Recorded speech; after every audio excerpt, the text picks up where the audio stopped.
উকা অসমত মহানায়কৰ জন্মদিন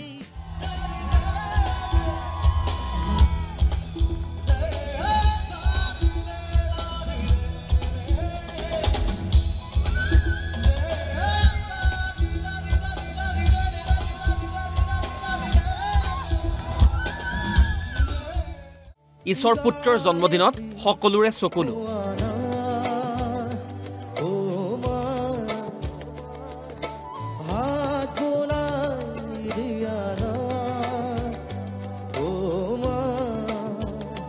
আকাশে বতাহে কেৱল বিহা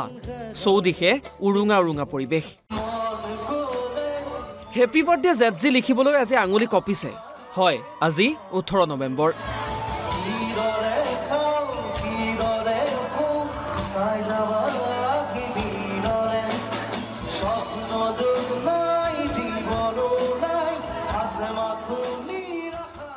প্ৰাণৰ শিল্পী জুবিন গাৰ্গৰ উপজাদিন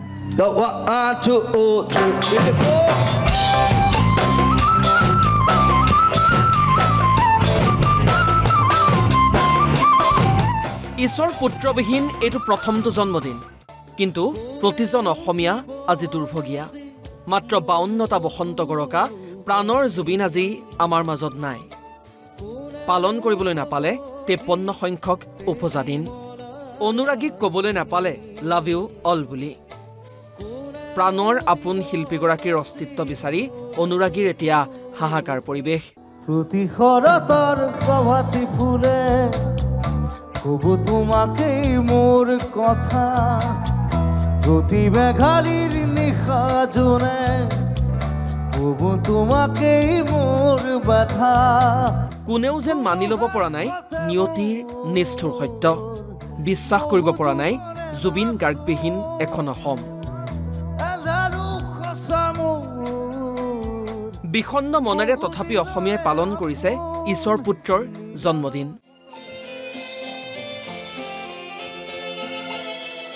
সোণাপুৰৰ জুবিন ক্ষেত্ৰত উবুৰি খাই পৰিছে হাজাৰ হাজাৰ অনুৰাগী জুবিনবিহীন কাহিলীপাৰাৰ ঘৰখনো সজাই পৰাই তুলি জন্মদিনৰ বিশেষ আয়োজন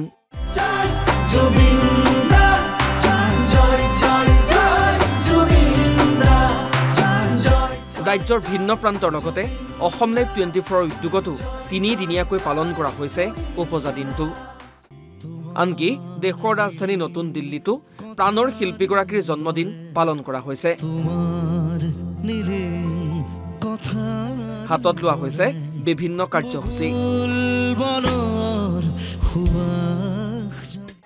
জুবিন গাৰ্গদেৱ যেতিয়া জীৱিত কালছোৱাত সদায় দুখীয়া নিচলা মানুহৰ লগত আছিল তেখেতে আৰু তেওঁ সদায় মানে মানুহক দুখীয়া মানুহবিলাকক চাইছিল যিমান পাৰে গতিকে আমিও তেওঁ সেই আদৰ্শবিলাককে অনুসৰণ কৰি আজি আমি দিল্লীত ৰাতিপুৱা ভাগত কম্বল বিতৰণ কৰিলোঁ আৰু বিয়লি ফালে আমাৰ অসম এছ'চিয়েশ্যনৰ যিটো ভৱন আছে শংকৰদেৱ ভৱন তাত অসম লাইফ আৰু এনআৰটি গ্ৰুপৰ ফালৰ পৰাই লগতে ষ্টেট মিডৰ আমি আটাইখিনিয়ে লগ লাগি খুব ভালকৈ আমি এটা তেওঁৰ বাৰ্থডে চেলিব্ৰেশ্যন কৰিব ওলাইছোঁ মানুহে কয় জুবিনবিহীন বাৰ্থডে কিন্তু মই কওঁ জুবিন আমাৰ লগতে আছে প্ৰাণৰ শিল্পীগৰাকী আমাৰ মাজৰ পৰা কায়িকভাৱে আঁতৰি গ'লেও প্ৰতিজন অসমীয়াৰ হৃদয়ত চিৰদিন জীয়াই থাকিব সকলোৰে মুখত এটাই কথা জুবিন গাৰ্গ অমৰ হওক জুবিন গাৰ্গক ন্যায় দিয়ক news desk report Assam live 24 তোমাৰ নিবিড় আকাশে সপোন ৰাতি অকল খৰে সপোন ৰাতি অকল খৰে বুকু